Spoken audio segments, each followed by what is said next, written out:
in this room lives a crash test family. 7 men, 2 women, 4 children and a crash test dog. On their good days, they sit around in a climate-controlled environment doing nothing in particular. On their bad days, well, their bad days are pretty bad.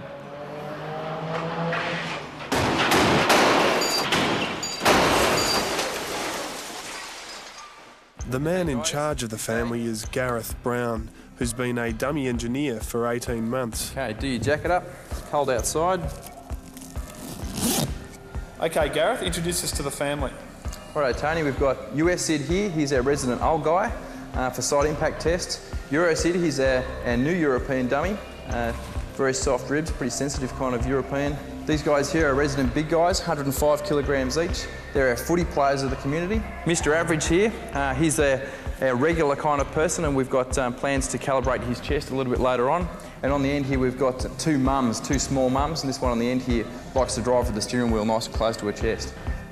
They're very expensive pieces of equipment. Each of these dummies is worth $150,000 or so, so we have to look after them very carefully. And that's why we have a controlled environment like this, about 20 degrees at all times. We have to keep them off their bums because the skin substitute material, this polyurethane, actually compresses over time. They get like bed sores essentially, so we have to keep them supported up here. And I notice you've got them in pretty flash clothes. Is that determined by crash test fashions? No, it's not just a fashion. Manufacturers might have like sticky clothing which affects how their airbag or seatbelt performs, so we have to have this particular clothing mandated by the law. And the shoes are basically American Army shoes, determined by the legal requirements.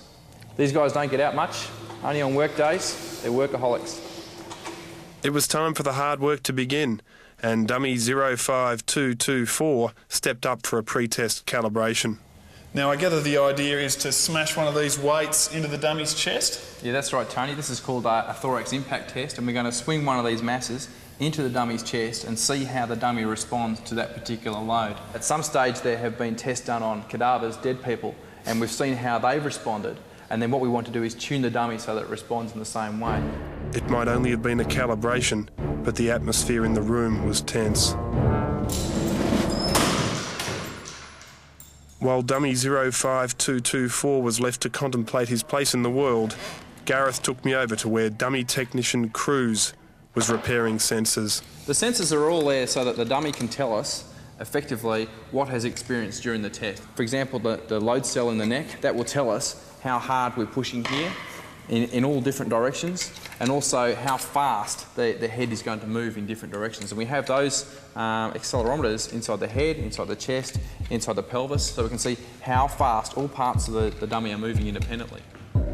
Okay, who's in for a bungee sled test? It was time to head out for some serious collision testing, and suddenly there was fear in the hollows where the dummy's eyes should have been. Good on you, Eurosid. You've got the ribs for it.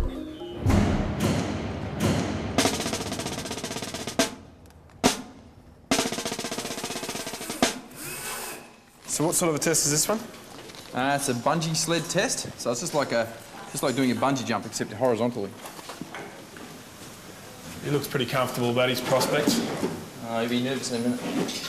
You'll be nervous when we wind him back.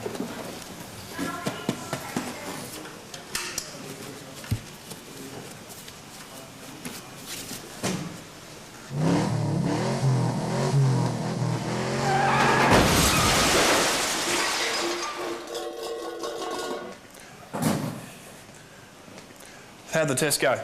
Yeah, good, Tony. Obviously a good advertisement for seatbelts. Even at only 50 kilometres an hour, it was quite severe. But the seatbelt and the dummy survived okay. Not much of a life, really. No, not really. It seemed to me that the life of a crash test dummy wasn't all that rewarding. I thought, wouldn't it be nice if they could be taken out somewhere? Taken out for a positive motoring experience. We can rock all day. Behave back there. But tonight I think I'd rather just go dancing. There'll be time enough for rocking when we're old. They didn't say much, but after the sort of day they'd had, well, who could blame them? Tony, don't give up your taste.